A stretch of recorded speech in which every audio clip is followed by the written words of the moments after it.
Hello বন্ধুরা, good morning. আবারও একটা নতুন ব্লগ নিয়ে এসে তোমাদের কাছে হাজির হয়েছি।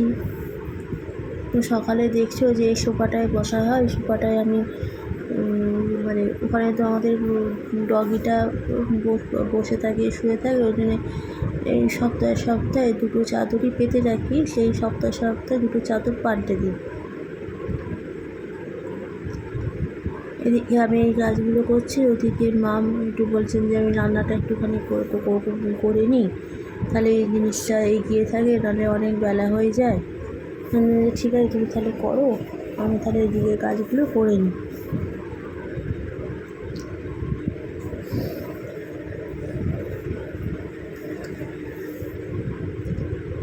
আসলে আমি যে এতে নামটা দিয়েছি থাম্বনেলে, যে শ্বশুরবাড়িতে এসে মেয়েদের অনেক আত্মত্যাগ করতে হয়,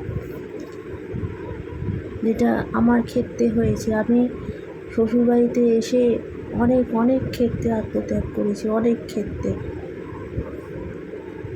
আমাকে কেউ কিন্তু শিখিয়ে দেয়নি বা কেউ করে দেয়নি, এটা আমার নিজের ভেতর থেকে এসেছে।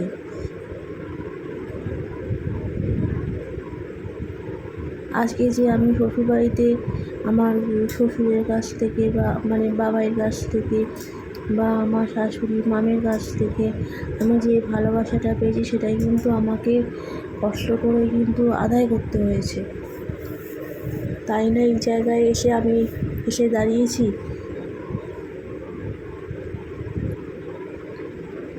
বাড়িতে একটা এখন কি বাড়িতে একটা কিছু যদি করতে হয়, সেটা আমাকে জিজ্ঞেস করি আমার শাশুড়ি মা মাম করবে, যে হ্যাঁ রে এটা করবো, হ্যাঁ রে ওটা করবো, এটা করলে কী হবে, সেটা করলে কী হবে, এইরকম সব নানাবিধ কোশ্চেন আমাকে জিজ্ঞেস করে তবেই করেন। কোনো কিছু টাকার হলে, ধরো কোনো কিছু জিনিস, কোনো ইলেকট্রনিক্স জিনিস খারাপ হয়ে গেছে, কোনো লোক ডাকার প্রয়োজন আছে, সেটাও আমাকেও জিজ্ঞেস করে, হ্যাঁ রে এটা হয়ে গেছে, তাহলে কী লোক ডাকবো, সেটা কিন্তু আমাকেই ডাকতে হবে। আমার কাছেই ফোন নাম্বার থাকে, সেটা কিন্তু আমাকেই রাখতে হবে। এই দেখো, আমি আমার মা আমাকে বলছেন যে আমি একটু রান্নাটা করে দিই, তোর একটু সুবিধা হবে, তো রান্নাটা করে দিই, তোকে চান করে আমি পুজো করতে যাবো। তো আমাকে মা বললেন যে রসুন আর আদাটা একটু থেতো করে দে হামাল দিস্তাতে। তাই আমি থেতো করে দিলাম। কাজ করতে করতে এসে রান্নাঘরে এসে একটু থেতো করে দিলাম। কেন, মামের শরীরটা তো ভালো না, তোমরা তো খুব ভালো করে জানো। কিছুদিন আগে উনি অসুস্থ হয়ে পড়েছিলেন, যে আমার এত কষ্ট হচ্ছে, আমার এত কাজ। উনি বলছেন না, তুই তো অসুস্থ হয়ে পড়লে আমরা কোথায় যাব? না, আমি টুকটুক করে করবো। তাও আমি বলি যে তোমাকে করতে হবে না, আমি সব আস্তে আস্তে করে করবো। না, আমি এখন একটু সুস্থ আছি, আমি একটু করি। তো রসুন আর আদাটা একটু থেতো করে দিচ্ছি। ওই ডিমের কারি করছেন।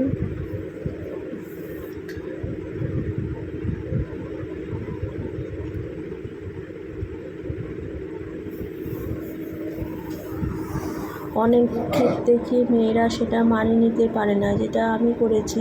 যে শ্বশুরবাড়িতে যেরকম কে কীরকম তার মনোভাব, কে কীরকম, কে কী চাইছে, সেই রকম পরিস্থিতিতে আমি নিজেকে অ্যাডজাস্ট করে নিয়েছি।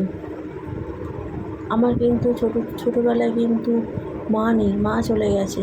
যখন আমার 7 বছর বয়স, তখন কিন্তু আমার মা চলে গেছে। যে আমাকে মা শিখিয়ে দিয়েছে, মা এই বলেছে, মা ওই বলেছে, তুই শ্বশুরবাড়িতে গিয়ে ওই কর সেই কর, কেউ কিন্তু আমাকে বলে দেয়নি। আমার পাশে কেউ একজনও নেই যে আমাকে বলে দিয়েছে। এটা কিন্তু আমার নিজের মন থেকে এসেছে, যে আমি এই করি, আমি সেই করলে, ওটা করলে ভালো হবে, সেটা করলে ভালো হবে। যাই হোক, আমি নিজের মন থেকে এগুলো করেছি। ওই জন্যে আজকে আমি শ্বশুরবাড়িতে এই জায়গাটায় আমি আসতে পেরেছি। এখন বাড়িতে যদি কোনো কিছু যদি দরকার পড়ে, সেটাও আমাকে জিজ্ঞেস করে করা হবে।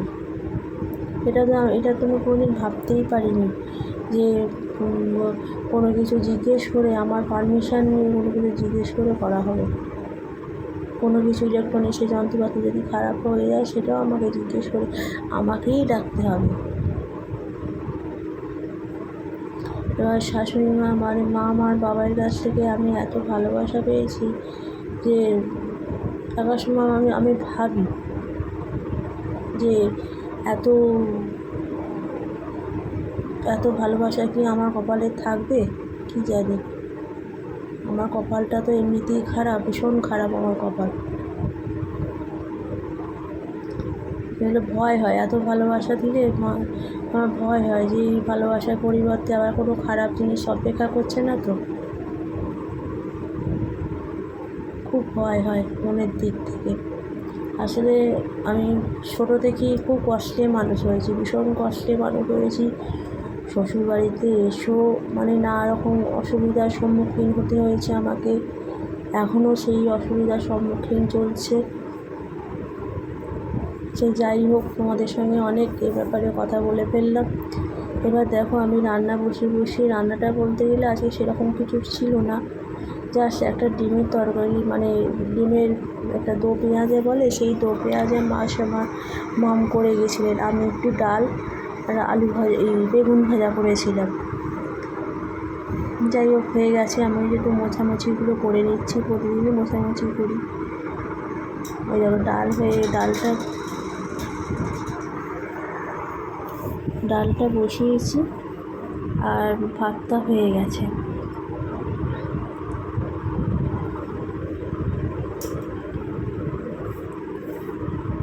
এবার এসে একটু মোছামুছিগুলো পরিষ্কারগুলো একটু করে নিচ্ছি।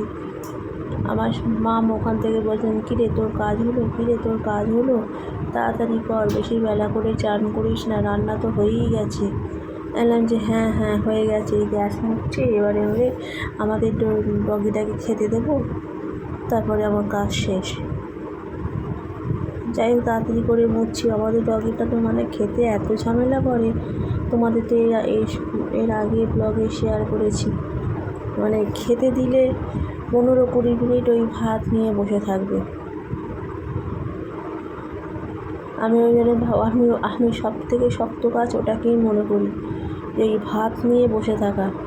এই কাজগুলো আমার কিছু মনে হয় না, সহজেই আমি সব কাজগুলো করে নিতে পারি। কিন্তু ওকে যাই ভাত দেবো, ব্যাস সেই যেন বলেছে ভাতটা সামনে নিয়ে যেন মধ্যে ধ্যান করতে বসেই থাকবে। মানে অতি কষ্টে মানে ওকে খাওয়ানো হয় দুপুরবেলাটা।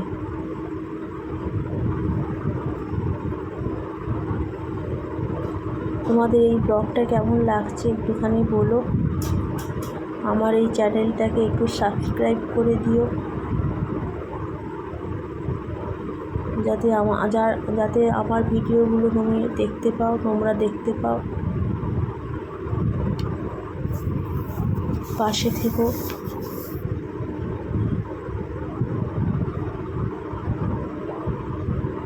একটু শেয়ার করে দিও। তো দেখো গ্যাসগুলো মোছা হয়ে গেল। একটু পাশে যে সবুজ শাকটা দেখছো, ওটাও একটু মুছে দিলাম, জল ভর্তি হয়ে থাকে। দেয়ালটাও একটু মুছে নিলাম। যতটা পারি করি, তাও তো আছে অনেক কিছু করতে পারি না বা শরীরে দেয় না।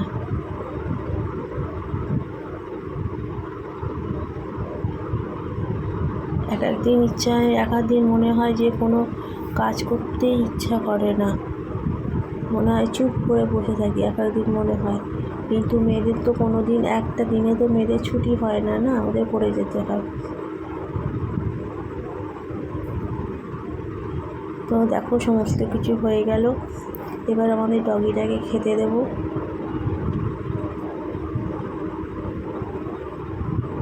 তোমরা এই চ্যানেলটাকে একটু সাবস্ক্রাইব করে দিও, যাতে আরও বেশি ব্লগ নিয়ে তোমাদের সামনে উপস্থিত হতে পারি। দেখো আমি ডগিটাকে খেতে দিচ্ছি। ব্যাস, ব্লগটা এই পর্যন্ত। টাটা।